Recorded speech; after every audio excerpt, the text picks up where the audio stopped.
when it comes to the writing of the ancient Greeks, we run into a problem that we always run into with ancient Egyptians in general. So the ancient Greek writers would write about how black the ancient Egyptians were and say they were swarthy, melancholos, and all other types of words that would make us believe this. I have a video. If you want to check it out, it's called Metatron Part 2, Metatron versus Quilamika Part 2. You can look it up. And it talks about how Strabo says that Africa, the one that was discovered back then, was embodied by Ethiopians, the entire continent. But when you show this type of evidence to people, they do a trick that they've done with everything else. They switch levels. Now, what is switching levels? Switching levels is when you change the game. It's like if we were playing chess and I was about to win.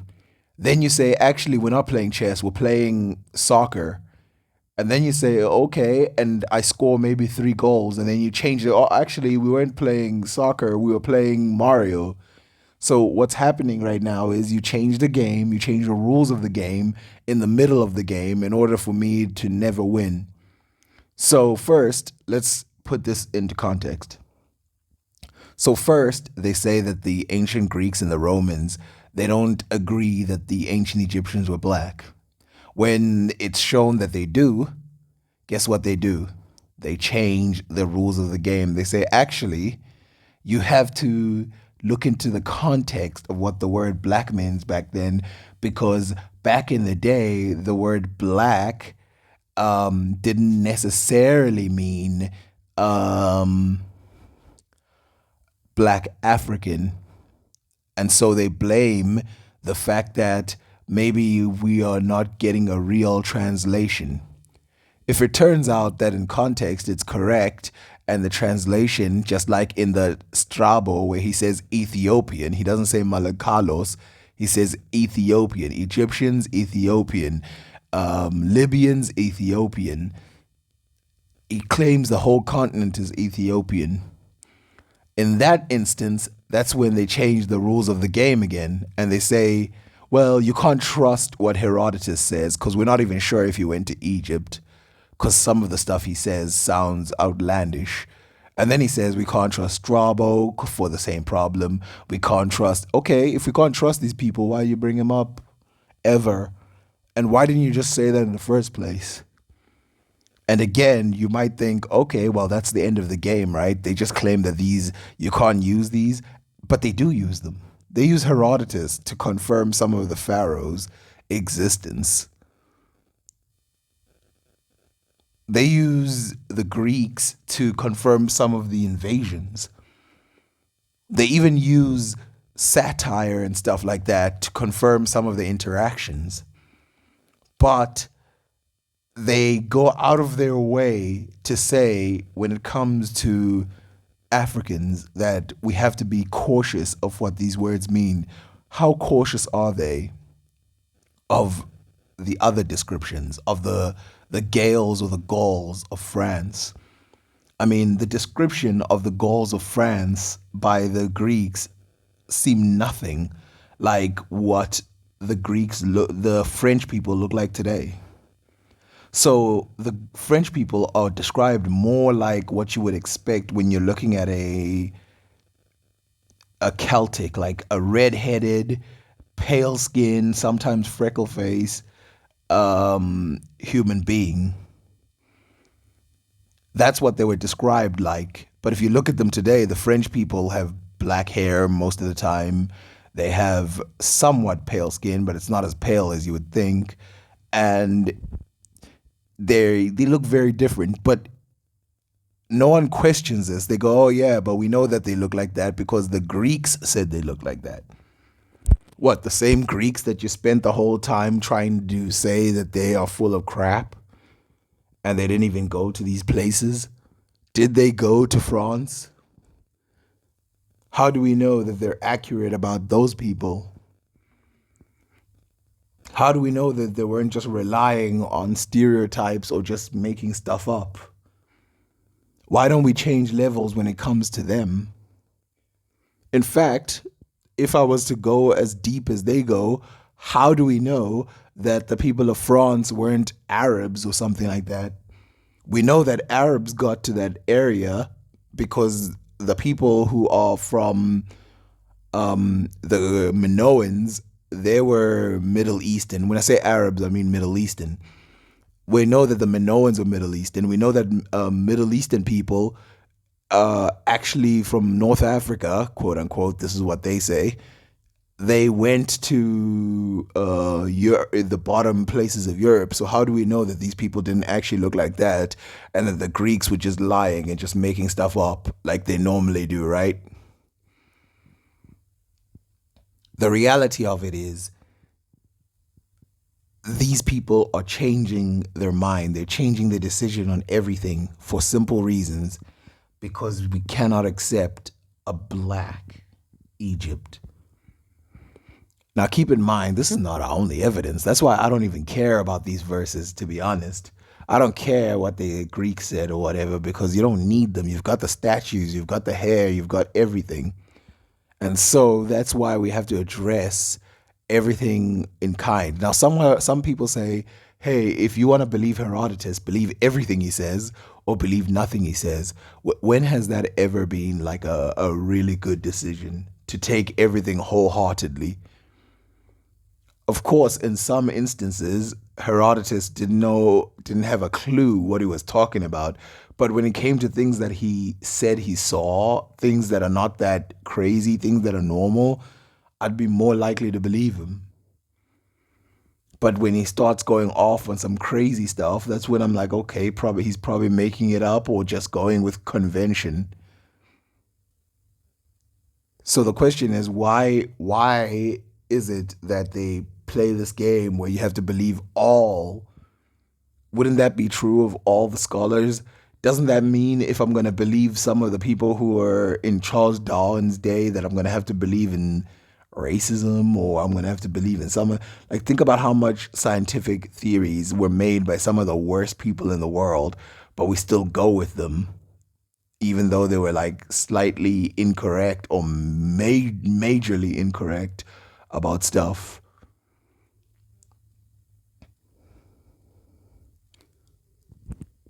Another one of these arguments that you hear is, oh, in ancient Egypt or in ancient Rome or in ancient France or in ancient Arabia or in ancient this or ancient that, they didn't see race the way we see today. Now, this is what I call a dodge for real, because what they say is, hey, look at the statues, look at the way they wrote about themselves, look at this, look at that.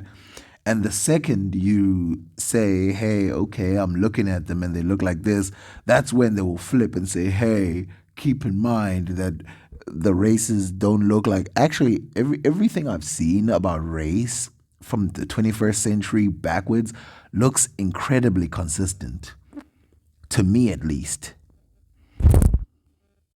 For this, I'll bring up Al Jazari's elephant clock, which, as you can see on the screen, at the bottom it depicts an African riding an elephant holding a block of gold in his hand and an axe. And you can see that this is just a stereotype from the time depicting a black African person. Inside the thing, you see a person who's a Persian Greek type person, lighter skin. It depicts them as a woman writing something. And this shows the literature culture of that area. At least that's how some people interpret it. But it clearly shows more of that Western type of people. And then, of course, the top shows a Arab with a turban, and you can see that he's slightly darker than the woman, but not as dark as the black person. And the black person has like curly hair and stuff. But you can notice that his skin is black. His skin is depicted as black. It's not depicted as brown. It's depicted as black. And this is what I'm talking about, where the racial continuity of perception has stayed the same. They say, hey, our interpretation of back then is different. No, sure, the Greeks couldn't have read our mind and picked up what we did. But you know what happened? we picked up what they did. These are the Arabs. I will show you Greeks and other people, but we picked up what they did. And there's a continuity in our perception of race based on what they believed back then. There's certain words that we picked up from the Greeks and the Romans that we later dumped, but we still use some of them. Like the word melas, which means black, is still in use today. Like the word melanin. The word melanin comes from this melas, meaning becoming darker or black. The word melancholy meaning black bile. The choly part is bile. Melan means black. We pick up the stuff that they said and then we use it in the context of today. Our version of what race is founded from back then, and it was reinterpreted. But to say, when people say that people back then didn't see race the same, they actually saw it very similar and they depict it as such. Sure, again, racism wasn't exactly formed until later, but it was formed pretty fucking early back then. And look at the statues and keep in mind that they paint them as black. Like I showed you in that elephant clock, they paint it as black, not brown, black. The concept of blackness is not a modern one. It comes from back then. Those people back then pretty much were like, holy shit, those people are steeped in darkness. They are black. And they called us that, not brown, not They went black. And of course, when they meant black people who were slightly lighter, they made it a point to point it out. But they went out of their way to make it black. And Indians were done in the same way. Now, obviously, there were other words like negri and all these other words that were taken up. But again, most of these words are a continuity, not a separation. They want to do the separation thing. They go from ancient Rome to the Middle East, and then they're picked up in the Middle Ages and the Renaissance and all these places, and then they are transferred onto the industrial era, and then they're transferred to today. But people want to pretend that like, oh no, there was just like a spring separation. Why do you think they called Melanesia Melanesia? They called it Melanesia because they found black people there. You know who didn't go out of their way to call themselves black? It was the people of those nations like India, Egypt, and the Nubians. And the reason is because they could see different shades in their skin colors. And some people say the ancient Egyptians never referred to the skin color, which is a ridiculous thing to say. After 6,000 years, they definitely at some point referred to their skin color. But that's a debate for another day. All I gotta say is there is variety in skin complexion in the art of ancient Egypt. And the variety pretty much stops at quite dark, especially if you look at the pharaohs and their wives. Now, here's what I will say. This idea that people in ancient Egypt didn't see race is ridiculous again, because you see the way that they depict foreigners, people who are not like them. You see it. They depict the Asiatic as a little different, and then they depict the Ethiopians as a little different than themselves. This is not a mistake. This is them seeing them and going, holy crap, they look a little different. And it's actually consistent with what you would expect today. The Asiatics look quite pale compared to the Egyptians, and the Nubians, which are like the Nilo-Saharan, some of the darkest Africans you'll ever see, are depicted as quite dark, and in some occasions they're depicted as brown, and so are the Ethiopians. The Ethiopians are depicted as brown, showing that they can see variety within the Africans, whereas the other foreigners, they just went black. God damn, they're black. But the Ethiopians, the Egyptians, they're like, okay, this guy's kind of dark, that guy's kind of light, that guy's kind of dark, because it reflected their variety in their own society. Now, given this premise, you'll understand why they don't want to accept it as a reality. Because the ancient Egyptians, as you can see with the woman I put on the screen, they look like Africans. They've got braided hair. Sometimes they've got short hair. They have dark skin. They basically do a lot of things physically that you would expect Africans to do. And at no point do they show any signs of being European or Middle Eastern in any way, really. Not even a little. And considering how consistent I've shown these people have been over the thousands of years in depicting people accurately. Think about it. For thousands of years, Arabs have been depicted with like beards. For thousands of years, black people have been depicted as quite black. For thousands of years, white people have been depicted as quite white with the long noses. For thousands of years, all the depictions have been consistent. But when it comes to Egypt, it's consistent with the Africans, so they go, well, like who knows? They don't know what the hell they were drawing. They were kind of like high on crack or something. And it's like, what the hell? But we know that they weren't. We can see that they're depicting themselves quite well. And the Greeks that wrote down, they depicted the same thing. And yeah, but and again, the rules of the game change over and over again. Now, all of a sudden, you can't even trust the statues of ancient Egypt. You can't trust statues built by the people who made them. Think about that.